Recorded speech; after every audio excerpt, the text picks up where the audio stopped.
Okay, well, you guys are in for a treat today. This is our first video in the office of discussing what we've been working on for the past practically 20 years. What we're going to talk about today is telebiometrics.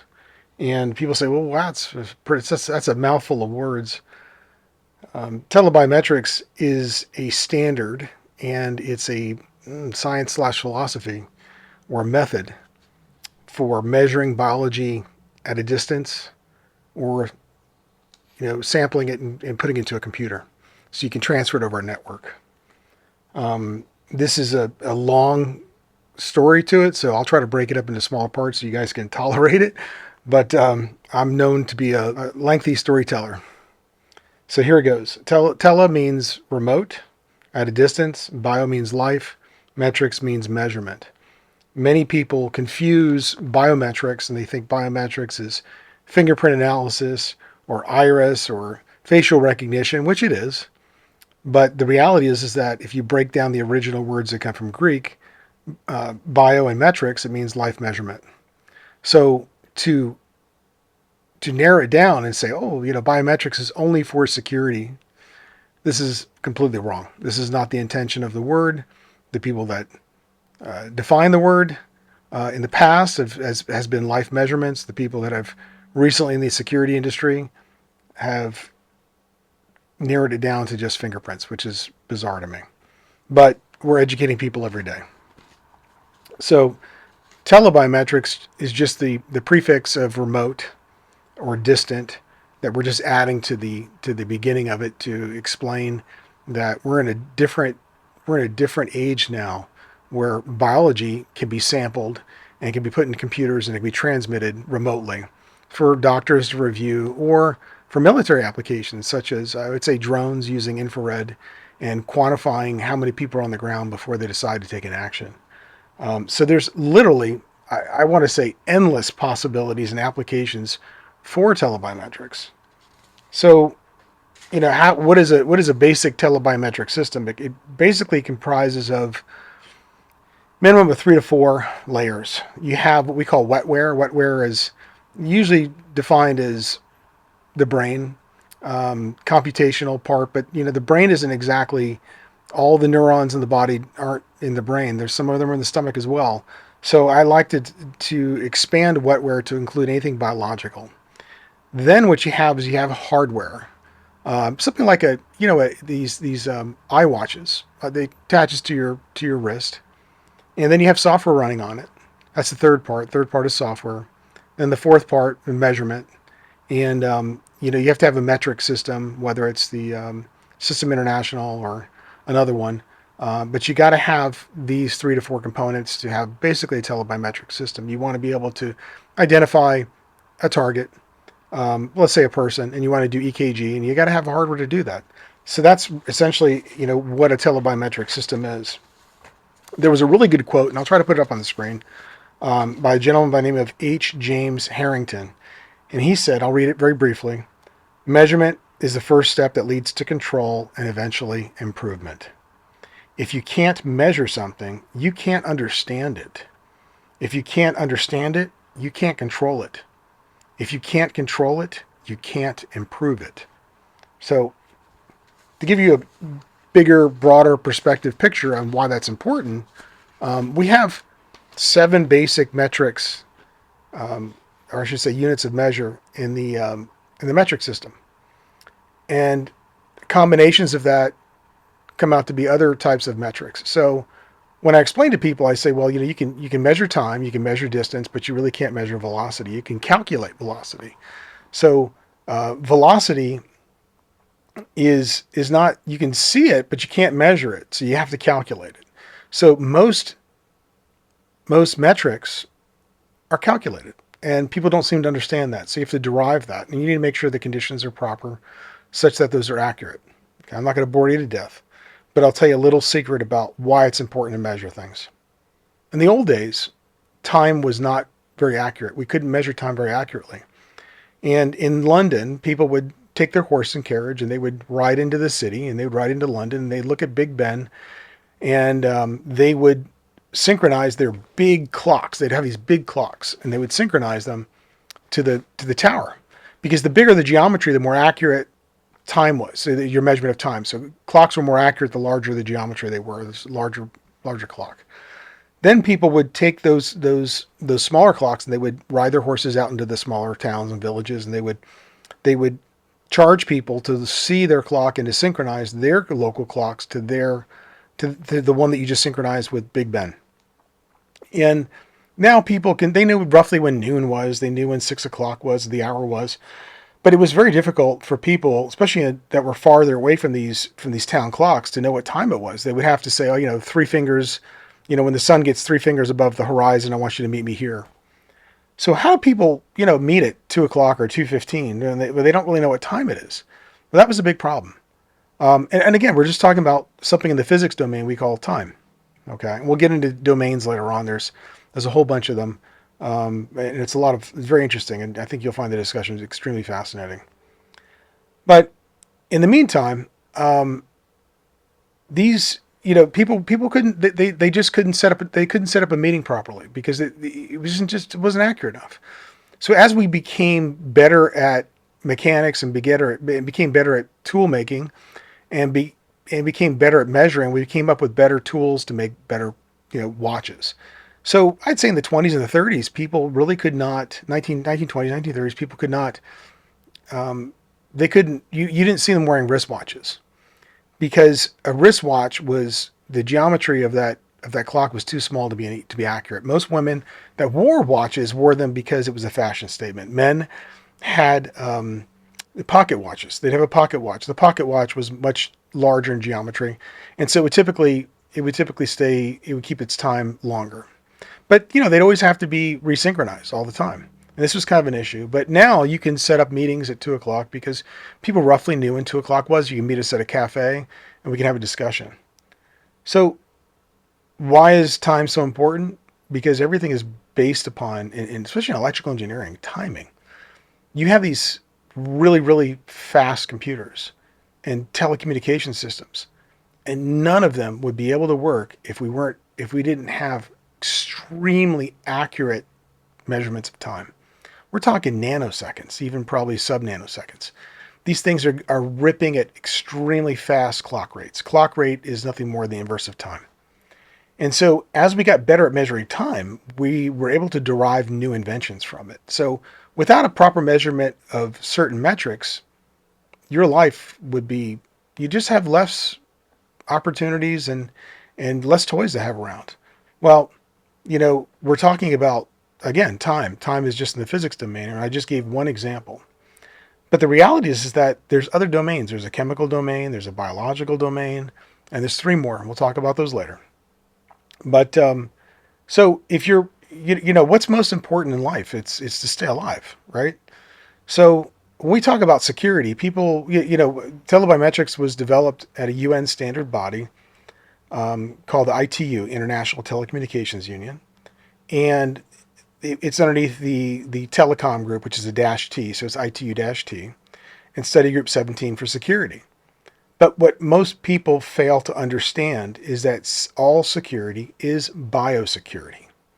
And what do I mean by biosecurity? And again, I'll probably have to put something up on the screen to show it to you, but biosecurity is effectively, if you're protecting something, a power plant, food supply, water source, anything, a data center, your bank, it's all in relation to something that a person uses.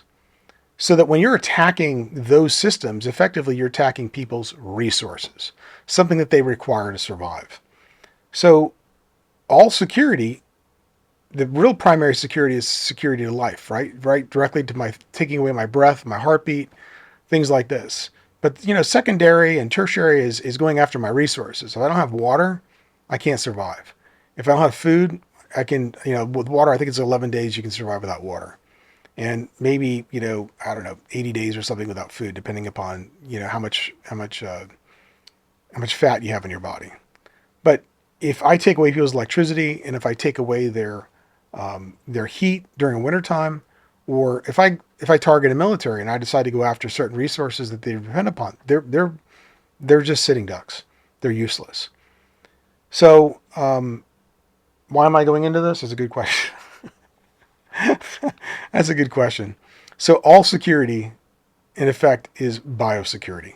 So if you're protecting anything, you're protecting it because somebody needs it for their life. Okay? I want to make that very clear. Biosecurity is the top. All security, like I said again, is dependent upon something that you need or require. So where did we come up with this method or system? And again, it always goes back to the ancient Greeks, right? And once I explain it to you, you'll see it, you'll understand. But you're not taught this in college. You're not taught this in high school, and you're not even shown this on, the YouTube or Apple TV or whatever it is that the newest thing out now that's meant to entertain you, but not actually educate you. So all of all of life is dependent, and intelligence is based upon philosophy. And people say, well, what do you mean by that? I said, okay, well, think about it. If you break down the word philosophy into its roots, philo in Greek means love of, and Sophie means wisdom. So philosophy means love of wisdom. And anybody in the intelligence community knows that you have to be wiser than your foe, right? Sun Tzu talks about wisdom the entire time. And so what you do is you come up with a method for using wisdom against your opponent, right? You outsmart them, but you're not really outsmarting them, but what you're doing is you're leveraging a network, a network of intelligences or wisdoms to use to your benefit. And so the ancient Greeks understood that, and any philosopher, I would say, any scientist, they were all looking for one thing. They were looking to understand the way the universe really works. And when you start to understand the way the universe works, then you can use those laws to your benefit because they're predictable, right? And sometimes I'll give you a good example. People in semiconductor industry, they'll find the way something works in physics and they'll patent it. And they'll say, well, I discovered this. They may have discovered it. They didn't really invent it, but they discovered it. And what they did was, I can use it in this application. And so they write a patent, and then they get royalties on it if somebody wants it, right? So all philosophies, okay, all philosophies, except for one, target or describe the physical universe, okay? There's only one that doesn't. And there's only one that doesn't. Maybe we'll talk about that later. I'm going to have to tease you guys a little bit, keep you interested. But so what are the original philosophies? What were the philosophers studying? Well, the original philosophers before Socrates, they were kind of categorized into a group called the physicists. And the term physics, and it was derived later on. I think there's 3 or 4 derivations of that to get the word physics, but it was Aristotle. Aristotle studied underneath Plato. Plato studied underneath Socrates, okay? And Socrates was not so much concerned about laws of the universe. He was more concerned about logic, everything that your computer is based on. So if there wasn't a Socrates around, you wouldn't have your computer. If his mother decided not to give birth to him, and then you would not have computers these days, because it's all based upon, this and this, if this, then that. And Socrates was all about asking questions to derive hidden knowledge. And philosophy is really our way, because we're limited by our 5 senses. We can only see, hear, taste, touch, smell, right? And so if we want to understand something, we have to ask questions. And that's why questions are so important. So we have here physics, and Aristotle, again, from Plato, from Socrates, like 3rd generation dude here. He was also the mentor for Alexander the Great. And Alexander the Great, in his early 20s, conquered most of the known world. How did he do it? He weaponized the philosophies. He weaponized the sciences, right? And his mentor and his advisor was Aristotle. That's how a small group of Greek soldiers outsmarted and outwitted the Persian Empire and destroyed them. They weaponized the sciences. So again, this new term, science. Science has not been around that long. I think it's around the 14th century science came into definition, especially in English. And scientist wasn't coined until the year 1833. So what is science? Science is philosophy. It's effectively just rebranded, right? And so all philosophy and science are pretty much the same thing. Now, having known that, Aristotle liked to come up with a taxonomy. Taxonomy is like a structured order of how things work. Aristotle figured out that physics in Greek means laws of the universe. Okay? Laws of the universe. It's not fixed to, space and time and kinetics and all these other things and motion. It says every law in the universe is physics. Okay? And you have to remember, Greeks, they believe in gods. They believe that the gods created these laws of the universe, and so effectively they're studying what they believe is the creation of their creator. Okay, because they live in the creation of the creator. This is the way Greeks think. Greeks think God is very active in their lives. The God in the old days would say the gods are very active. Now the Greeks are like, there's only one God, right? And in Orthodoxy, it's a Trinity. So we look at this and we say, okay, so we have physics, laws of the universe. So people will say, well, what about chemistry? Chemistry is, I say, okay, chemistry, great. What happens when an atom combines with another atom? It becomes a molecule. And then when it combines more, it becomes a compound, right? Well, now you've complicated some particles, and now it's a subset of physics is called chemistry. And when you do that, and chemistry itself has its own subsets, right? You've got organic chemistry and you've got inorganic chemistry. Well, organic chemistry is basically, chemistry that involves carbon-based systems and carbon-based structures. Well, guess what? Biology is a derivative of organic chemistry. So biology is really a subset of chemistry, and chemistry is a subset of physics. So I'll leave it at that for now. I won't go into the other three. The other three are a little bit on the non-kinetic side. I call them, they're more non-physical. But so effectively, physics and chemistry and biology, they're all related. And there are subsets and there's combinations of these philosophies/sciences that you can use, like anatomy. Human anatomy is a subset of anatomy, and it's a subset of biology, right?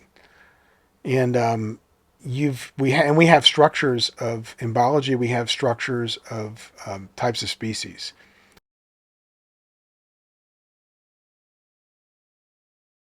Biosignals are just that, biological signals. At the ITU, we have defined what a biosignal is. It's any signal that goes into the body or comes out of the body. And what does that mean? In our biology to machine protocol, our protocol that quantifies how biological entities interact with their environment, we've structured it around the philosophies and sciences. And having said that, we found a way. There was a professor, Dr. Jason Kim. Jason's his English name. Jason had discovered that when working on an EKG project or ECG project, he discovered that when measuring a signal coming out of the body, it was a biosignal. And as anybody that knows EKG or ECG, it is millivolts over time.